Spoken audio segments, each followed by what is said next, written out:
Hello and welcome. This is Trevor7. I'm the creator of TelekinesisSchool.com, Trevor7.com, and SacredSupplements.com. And I'm going to fulfill a video request, moving a fidget spinner using telekinesis.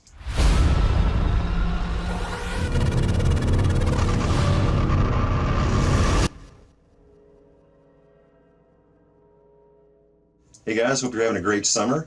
I so wanted to upload this video a while back on the summer solstice to wish you all a great summer, but I simply didn't have the footage to share. I had some micro movements, in other words, movements so slow and so minute you can't hardly detect them with the human eye. You have to zoom in and use fast forward to see it. But here we are 7 weeks later, and I'm happy to say I've got a few moves worthy of sharing. So this is the fidget spinner I bought. It's the world's largest fidget spinner. And perhaps that's why I was having so much trouble getting that thing moving. No, I'm just kidding.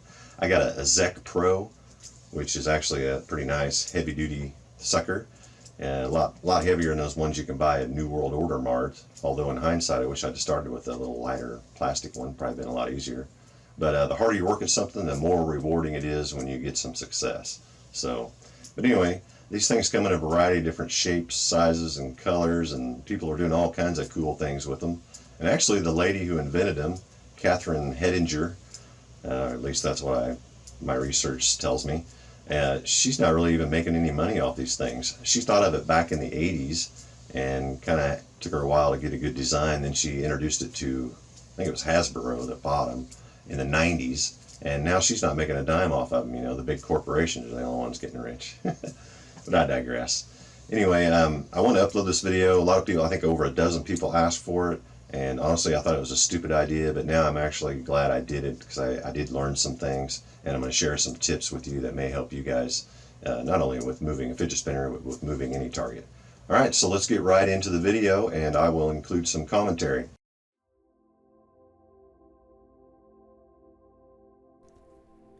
Okay, so we have a 4-ounce glass bottle with a plastic cap on top, and then the ZEC Pro fidget spinner on top of that. And that snazzy Telekinesis Empathy Mindset Energy shirt you see there is available online. There's a link in the video description if you'd like to help support this channel and spread awareness about telekinesis. I'd really appreciate it. Alright, so I think this was 4th week in my first on-camera demonstration worthy of sharing. You know, first we have to learn how to move a target, then we have to learn how to move it in full lighting, and then we have to learn how to move it with a camera on. So this was really, I know this is pretty small. In fact, you probably won't even notice this first move, but I'm going to zoom in on some of them so you can see them. But this was pretty tough, man. It wasn't the easiest target in the world. You know, it's supposed to relieve anxiety and stress, and it actually started giving me some anxiety and stress. But if you're a newbie, you know, don't start here. That's my point. You know, definitely don't start with something this heavy. Start with something light that you're going to have some success with. Aluminum foil or paper is great. And, you know, I get a lot of repeat questions, so if you're an aspiring practitioner, I'd highly recommend you go back and watch my old videos. Lots of good tips in there, and read the comments.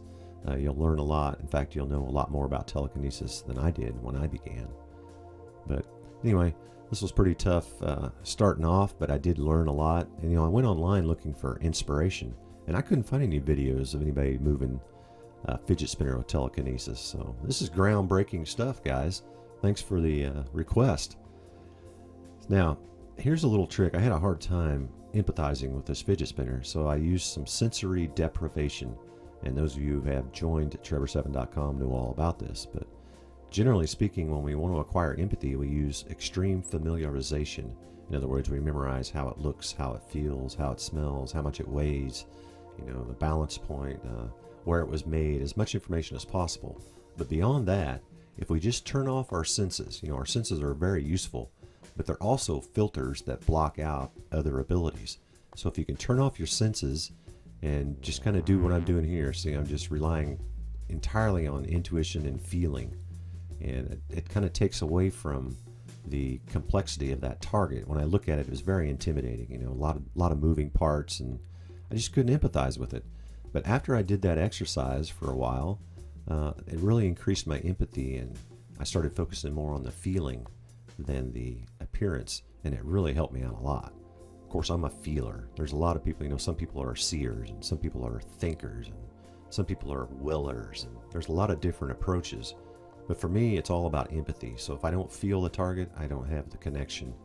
So sensory deprivation is a really useful tool if you want to increase empathy with your target.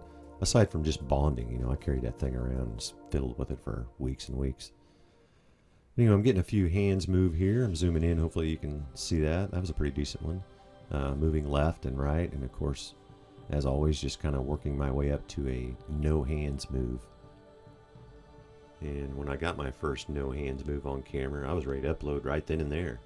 But I didn't. I'm glad I waited. I waited about another 10 days here and developed some more, a different technique, new to me, actually an old technique I'll share with you here in a moment. But here comes my first no hands move on camera anyway.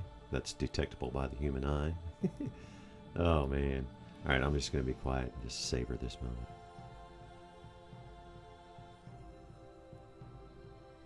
Wasn't that awesome? All that work, you know, we're working with subtle energy, so to expect anything more than subtle movements is really pushing it a bit. So, you know, you really have to have a passion for this to stick with it. And it is a learning experience every time, especially when you change targets. And like I said, when I went looking for inspiration, I couldn't find anybody really moving fidget spinner. So I went back and watched some of these Nina Kalagina videos and learned something from her. Okay, see what she's doing there with her hands parallel with the table?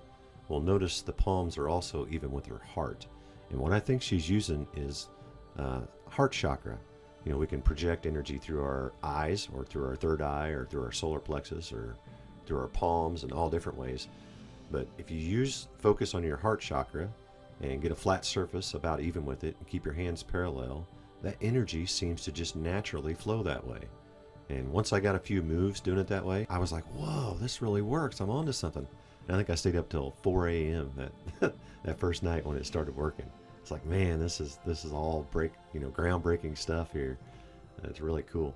So anyway, there's a little technique. If you ever practice, moving energy through your chakras, practice using your heart chakra in this palms to the table technique.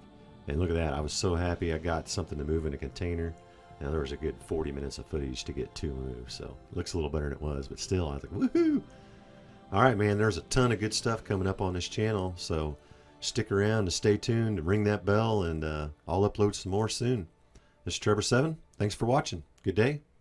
God bless, and namaste.